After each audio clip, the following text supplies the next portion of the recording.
마지막으로 이게 사실상 좀 결론이에요. 원래 금리가 하락하면은 주식시장이 긍정적이거든요.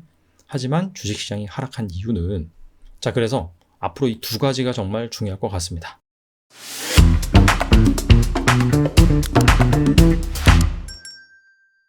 드디어 FOMC가 종료가 되었습니다.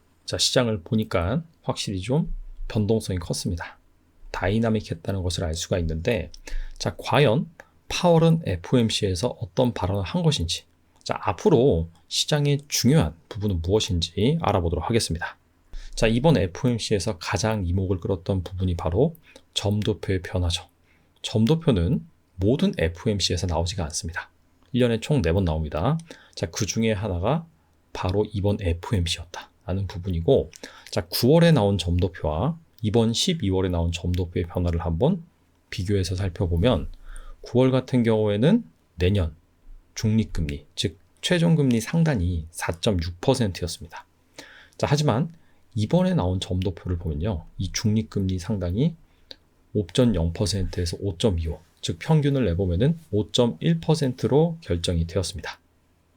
사실 시장에서는 4.75에서 5%, 이 확률이 반이었고 5%에서 5.25%, 이 확률이 또 절반이었습니다. 근데 후자로 결정이 됐다. 즉 시장에서는 그다지 달가워하지 않을 정도로 결정이 되었다고 보시면 돼요.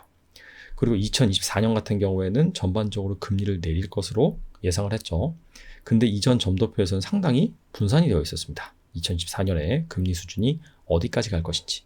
하지만 이번 점도표에서는 확실히 좀 모아지는 모습이 나왔고, 2024년에는 금리를 인하를 하는데 한 4%에서 4.25%까지 1%포인트 정도 2023년에 비해서 낮출 것이다라고 전망을 했어요. 그 밖에 연준의 경제 전망을 살펴보면, 일단 9월 전망에서는 2023년 GDP 전망이 1.2%였는데 이게 확 낮아졌습니다. 그만큼 긴축 기조가 올라가다 보니까 실업률이 높아지고, 여기에 따라서 경제가 더 안 좋아질 것이다 라고 전망을 한 것이죠. 실업률 같은 경우에도 원래 4.4%였다가 2023년에 4.6%로 높아지는 그림. 그 다음에 물가 같은 경우에는 역시나 2023년에는 2.8%로 9월에는 전망을 했었죠. PC 물가 기준입니다. 하지만 이게 0.3%포인트 정도 올라가는 그런 결과가 나왔습니다. 그리고 나서 곧 이어서 한 30분 있다가 파월이 기자회견을 했죠. 여기에서 어떤 얘기를 했는지 그 부분 역시 중요한데, 전반적으로는 매파적이었습니다. 일단 첫 번째, 50bp 올렸고 앞으로 계속 올리는 게 적절하다. 그리고 언제까지냐? 목표 물가 2%까지는 계속해서 긴축적인 기조를 이어가는 것이 중요하다. 이런 식으로 말했습니다. 상당히 매파적이죠. 두 번째, 이렇게 올릴 수 있는 근거는 바로 노동시장이 여전히 타이트하다. 여전히 공급보다 수요가 많다라고 강조를 했습니다. 하지만 이 부분은 최근에 강력하게 긴축을 했기 때문에 차차 개선될 것이다 라고 밝혔고요. 그 다음에 최근의 CPI, 바로 전일이죠. CPI가 좋게 나오긴 했지만은 여전히 이거 가지고는 부족하다. 더 많은 데이터가 우리는 필요하다 라고 밝혔습니다. 그리고 마지막으로 이게 사실상 좀 결론이에요. 우리가 이런 식으로 전망을 하고 판단을 하긴 하지만 앞으로 경제는 아무도 알 수 없고 바뀔 수가 있다. 즉 결론은 데이터 디펜던시다. 이렇게 말을 했습니다. 여전히 시장의 불확실성을 키우는 발언을 했다. 파월의 발언, 그 다음에 기자회견이 있었죠. 여기에서 나온 얘기들과 나스닥 선물 지수의 흐름을 한번 비교해서 살펴보면, 일단 첫 번째, 새벽 4시에 점도표, 그 다음에 기준금리 발표가 있었습니다.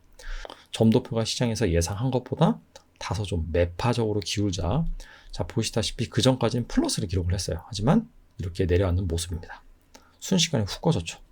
그리고 파월의 연설 4시 반에 있었는데 앞서서 말씀드린 것처럼 이것도 역시나 매파적이었습니다. 이에 따라서 나스닥 선물지수 11,600포인트까지 하락을 했어요. 그리고 나서 바로 기자회견이 이어지죠. 참고로 여기 이제 파란색 글씨로 써놓은 부분이 있고요. 그 다음에 검은색 글씨, 그 다음에 빨간색 글씨로 써놓은 부분이 있는데, 파란색 글씨 같은 경우에는 이 발언을 했을 때 시장이 하락을 했다라고 보시면 되고, 검은색은 그냥 중립, 그 다음에 붉은색 같은 경우에는 이 발언을 할 때 시장이 긍정적으로 반응을 했다. 그렇게 보시면 될 것 같습니다. 4시 한 43분부터 기자회견이 시작되는데 첫 질문이 자, 다음 FOMC 때 50bp를 올릴 것이냐, 25bp를 올릴 것이냐. 자, 중요한 질문을 했습니다.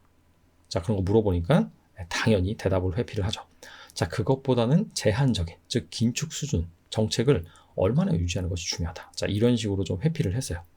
자, 그리고 나서 4시 47분에 경기 침체 가능성을 묻는 질문을 했는데, 자, 경기 침체라고 보기에는 어렵다.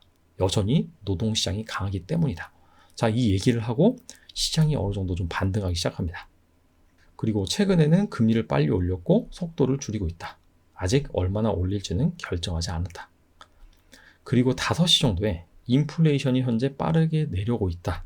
현재까지 데이터는 좋아 보인다. 하지만 앞으로 더 많은 증거가 필요하다. 근데 이 발언 같은 경우에는 사실 비둘기적이라고 보기엔 좀 애매해요. 왜냐하면 현재까지 좋다. 좋은 거 맞죠? 전날에 CPI가 낮게 나왔기 때문에.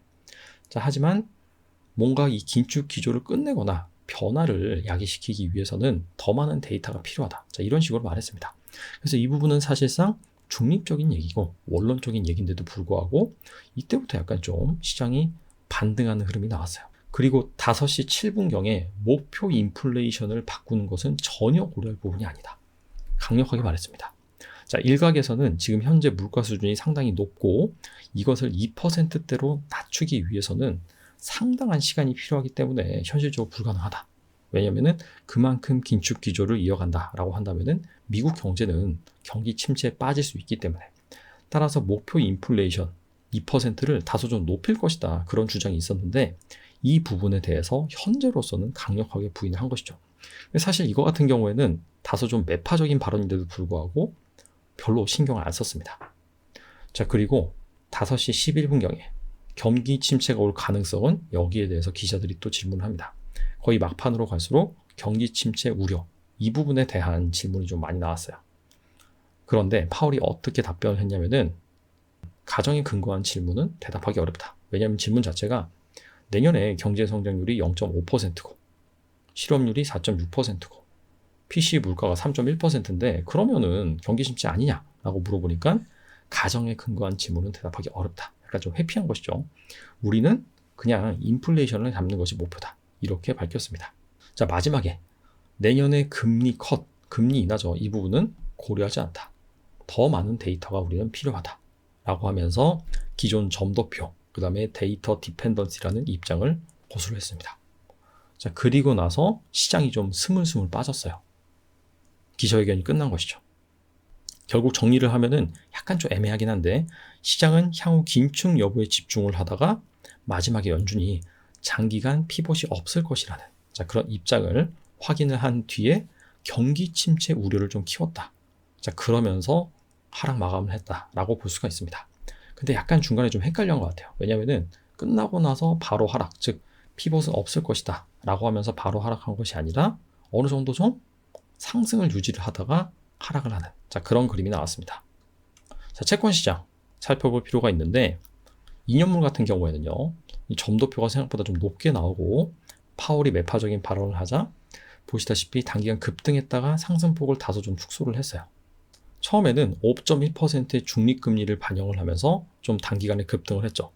하지만 예상보다 물가 속도가 좀 둔화될 것이다라는 기대감 플러스 경기 침체 가능성을 반영을 해서, 즉 연준은 피봇 가능성을 일축하긴 했지만은 그렇게까지 매파적으로 가지 못할 것이다 라고 생각을 하는 것 같아요.